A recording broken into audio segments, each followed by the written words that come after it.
E aí, galera, tudo bem? Eu sou a professora Thais Nunes e tô de volta para a gente continuar o nosso assunto de Grécia Antiga. Na última aula a gente parou indo para o período arcaico. É importante a gente lembrar que são 5 períodos da história grega. A gente falou sobre o pré-homérico e o homérico. E a gente vai começar a parte mais importante que você puder imaginar para todas as provas que você puder imaginar nesse momento. Obviamente que eu estou falando provas a nível básico. Se eu for falar de prova de concurso, se eu for falar de prova para mestrado e assim por diante, a gente sabe que existem outros conteúdos que são mais abordados.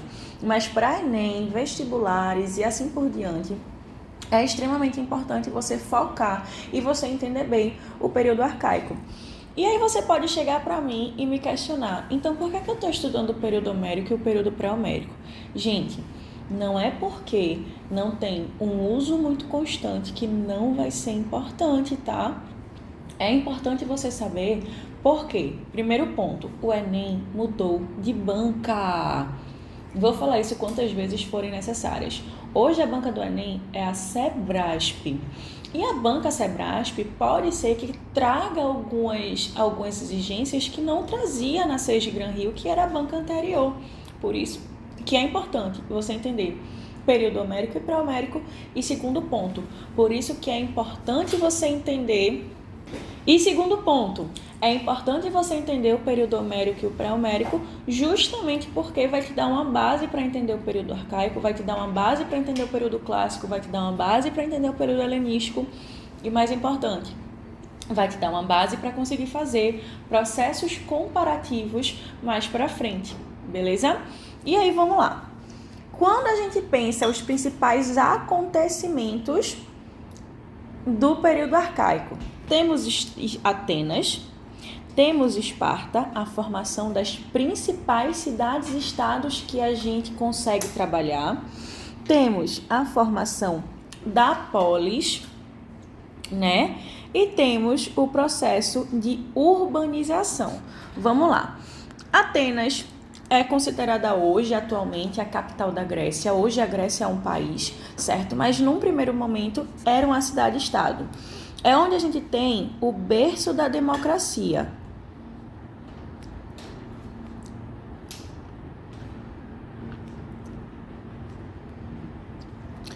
Atenas vai ser uma referência política.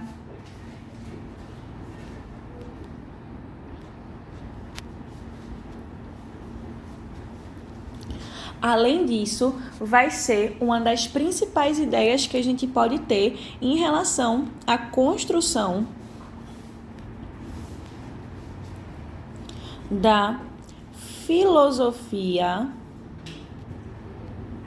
socrática.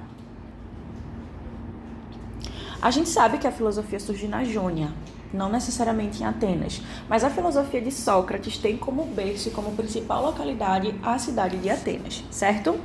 Sobre a formação da polis, é importante você entender que existe meio que um processo evolutivo. Esse processo evolutivo parte do gênero, passa para a frátria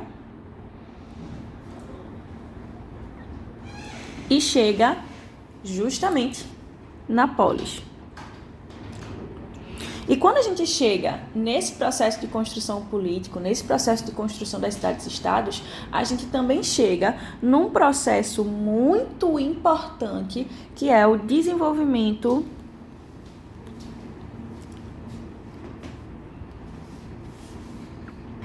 de um comércio. E um detalhe, gente, todo comércio é imbuído de um sistema burocrático. Consequentemente, a gente pode falar sobre a escrita também. E quem vai influenciar a construção da escrita grega, pasmem, é o povo fenício. E aí eu vou abrir para uma curiosidade. Os fenícios tinham um alfabeto só de consoantes que tinha 22 letras. Hoje, o nosso alfabeto da língua portuguesa tem 26 letras e dessas 26 letras, 5 delas são consoantes, não, são vogais. 21 letras dessas são consoantes, beleza? Então, a gente tem uma formação quase que direta, uma influência quase que direta aí, que é importante você ter em mente. Outro detalhe, quando a gente chega em Esparta, isso é basicamente uma unanimidade, a gente tem a noção de militarismo muito forte. E Esparta não vai ser uma democracia. Aí você pode se perguntar, ué, Thaís, mas a Grécia, Atenas não tinha democracia? Atenas tinha. Esparta não tinha. Por quê? Justamente porque a gente tem em Esparta um sistema que a gente chama, de diarquia. Monarquia, um rei, diarquia, 2 reis. Um rei militar, um rei religioso. Tranquilinho por aí? Então, vamos lá. Principais acontecimentos do período arcaico: a formação das polis, o processo de urbanização e a construção de uma cidade, de um comércio, de atividades urbanas de fato, desenvolvimento da escrita, que vai ser influenciado pelo povo fenício e assim por diante, construção de Esparta. Agora vem entender comigo especificamente cada uma dessas sociedades, certo? As classes sociais que a gente tinha em Esparta eram os espartanos, que vai ser a classe social mais alta, os periecos, que vai ser naquele intermediário. Os espartanos vão ter origem dórica. Os periecos, eles podem ser de outras origens, certo? Mas ainda são pessoas que não passam pelo processo de escravidão, são pessoas que podem trabalhar com comércio, são pessoas que podem exercer outras atividades dentro da cidade, diferente, única e exclusivamente da atividade militar. Embora seja obrigatório a toda criança a partir dos 7 anos a ter um treinamento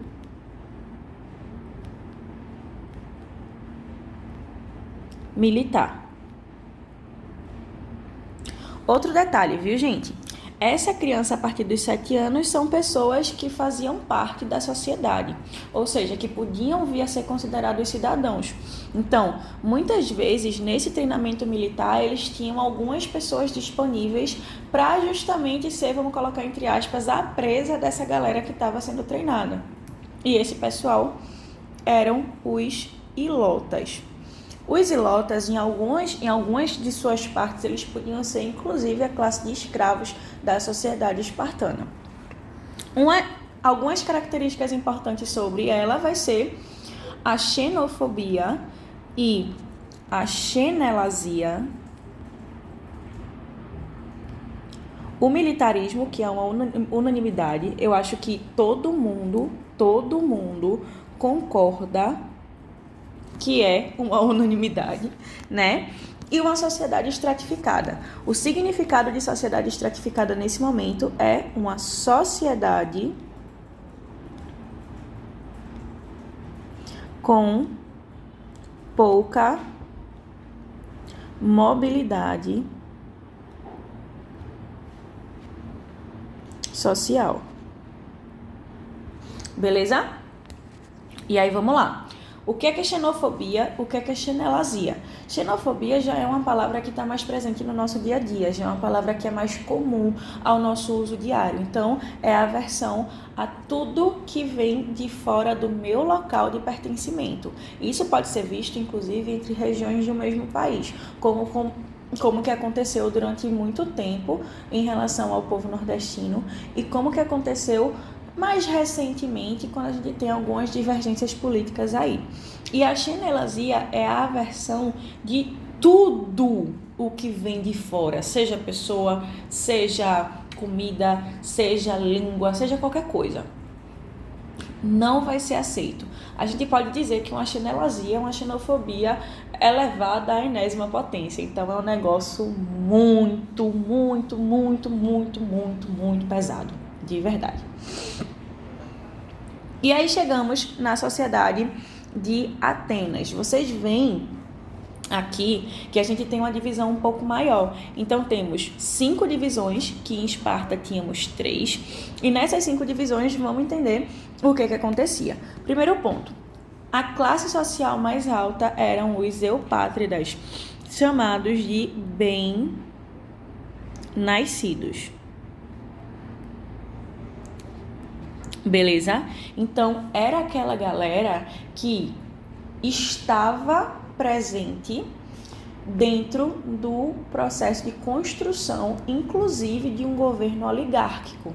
Lembra que antes do processo democrático, a gente não tinha sempre uma participação de todos os cidadãos no processo político. Antes a gente tinha um processo oligárquico, e quem dirigia esse processo oligárquico eram os eupátridas, pessoas que tinham, dentre outras coisas, grandes e enormes posses de terra. Beleza? Depois a gente tem os georgóis, os metecos e os tetas, que são a parte mais mediana da sociedade, que se dedicam a atividades de comércio, que se dedicam a serviços no geral, e que não vão estar dentro dessa coisa de deter terras, mas ao mesmo tempo não vão estar dentro da noção de ser estrangeiro, nem dentro da noção de ser escravizado. Lembrando que até as reformas políticas que aconteceram no período clássico, existia na Grécia a escravidão por dívida. E essa escravidão por dívida dava abertura a algumas pessoas justamente a escravizarem outras, justamente pautado nesse processo de construção de uma dívida. Então, se eu emprestei o dinheiro para alguém e esse alguém não me devolveu nem em valor, nem de fato em dinheiro, eu posso escravizar ele, eu posso ter ele como um trabalhador cativo até eu achar que essa dívida foi paga, beleza? E aí a gente tem outra questão que é muito importante, que é a cultura. Jogos Olímpicos. Gente, quando a gente estuda os Jogos Olímpicos na atualidade e os Jogos Olímpicos da Antiguidade Clássica, é importante que você tenha a noção de que a gente está fazendo um comparativo conceitual. Na atualidade, a gente tem uma forma da gente, vamos dizer assim, como que eu falo?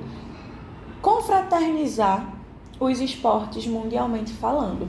Nesse período clássico, nessa antiguidade clássica, a gente tinha os Jogos Olímpicos justamente para confraternizar religiosamente o povo grego.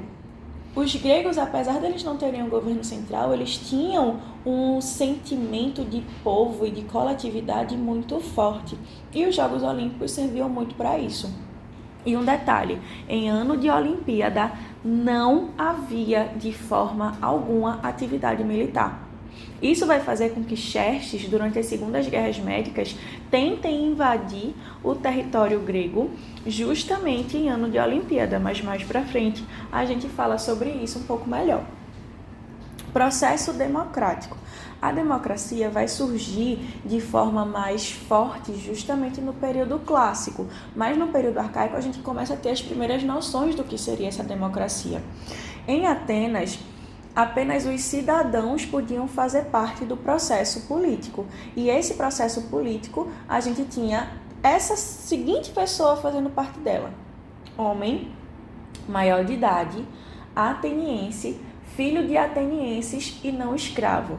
Não pode ter mulher, os idosos eram uma coisa muito específica para eles fazerem parte, e não podíamos ter crianças nem imigrantes. Se eu nasci ateniense, ou seja, se eu sou ateniense, nasci em Atenas, sou homem, mas minha mãe nasceu em Corinto e meu pai em Mileto, eu não sou cidadão.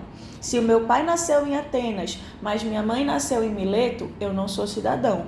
Tanto meu pai como minha mãe devem ser nascidos em Atenas. Beleza?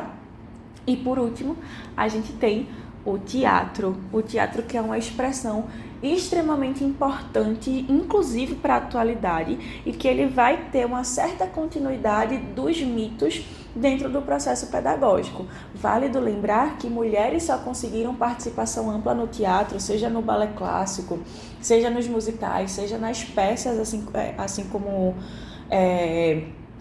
as peças de Shakespeare, por exemplo, lá no século XIX. Antes disso, mulheres não participavam de nenhuma formação, de nenhuma organização teatral. E um detalhe, e uma curiosidade, o balé clássico, que é uma construção já moderna, foi criado por homens e para homens, justamente por causa desse impedimento da participação feminina. E a gente pode falar também sobre a situação feminina na Grécia. Existe uma diferença estrondosa entre a mulher em Atenas e a mulher em Esparta. Essa diferença, galera, vai ser muito grande, até pela forma que a gente tem a construção da sociedade. Em Atenas, as mulheres, elas eram inteiramente submissas.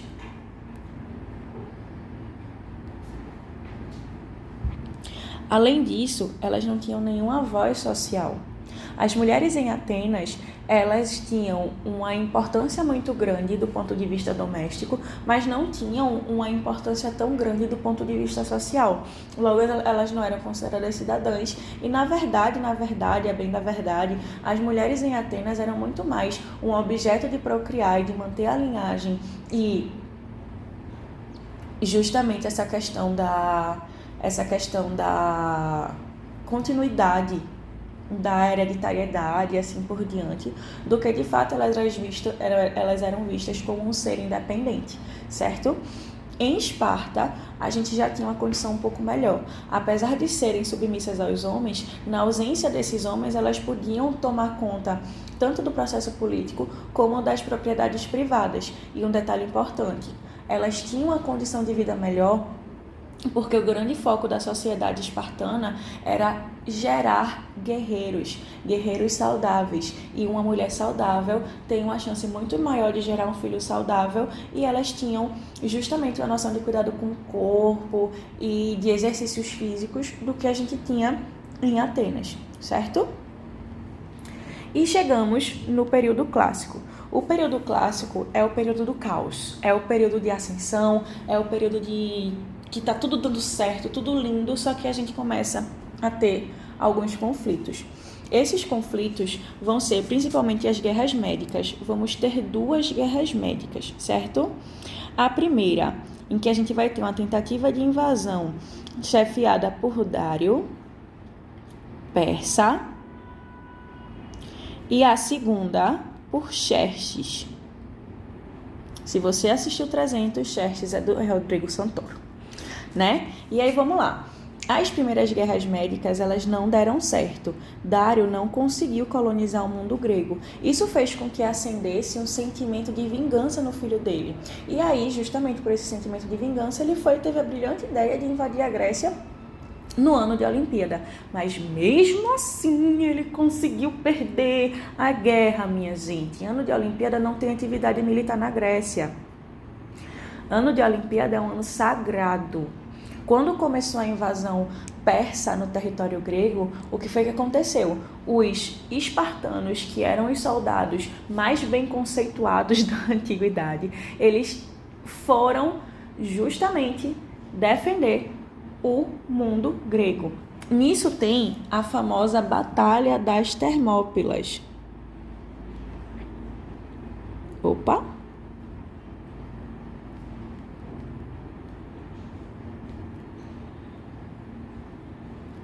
A Batalha das Termópilas é a famosa Batalha dos 300.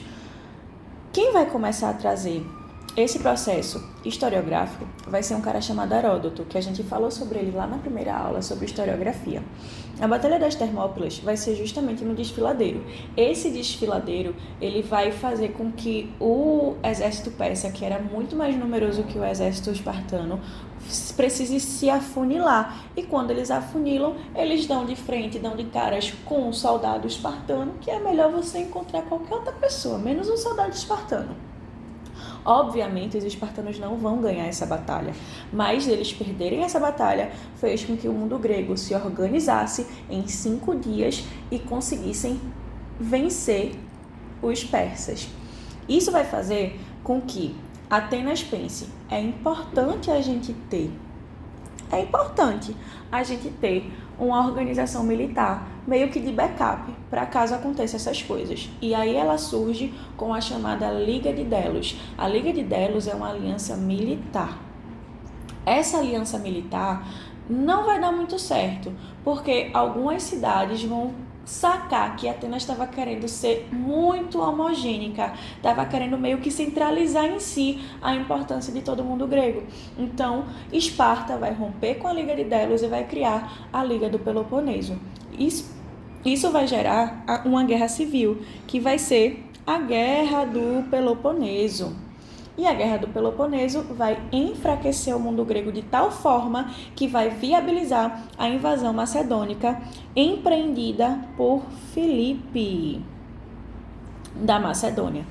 Filipe da Macedônia é pai de nada mais, nada menos, um grande pequeno homem chamado Alexandre.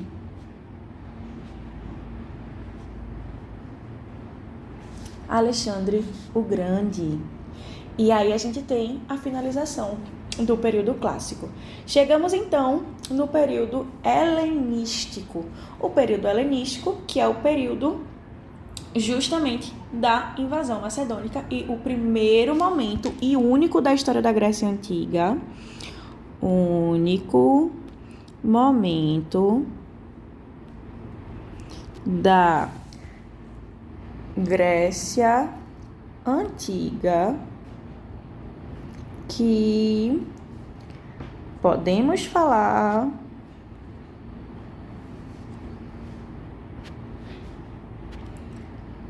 de fica feio. Sobre redação com Thaís. Brincadeira, viu, gente? Governo central na Grécia. Carinha feliz, importante. Temos uma carinha feliz aqui. E aí, vamos lá. Filipe II, ele vai ser o rei da Macedônia, certo? A partir do ano de 356 a.C., vai invadir o mundo grego e vai instituir a Grécia como parte do Império Macedônico. Após a morte de Filipe II, a gente tem a ascensão de Alexandre o Grande. Alexandre foi criado como grego. Ele foi aluno, quer dizer, nada mais, nada menos que um dos homens mais inteligentes que já ousou pisar nesta terra, que foi Aristóteles.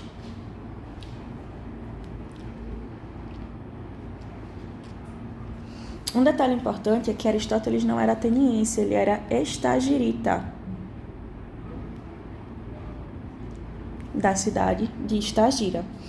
Ele vai conseguir chegar ao Egito e à Pérsia, tanto que no Egito a gente tem uma das 7 maravilhas do mundo antigo, que é a Biblioteca de Alexandria. Em todo lugar que Alexandre conseguia fazer uma invasão, ele criava uma Alexandria. E um detalhe é que a gente tem a noção de cultura helenística. Vamos lá, vamos entender a palavra.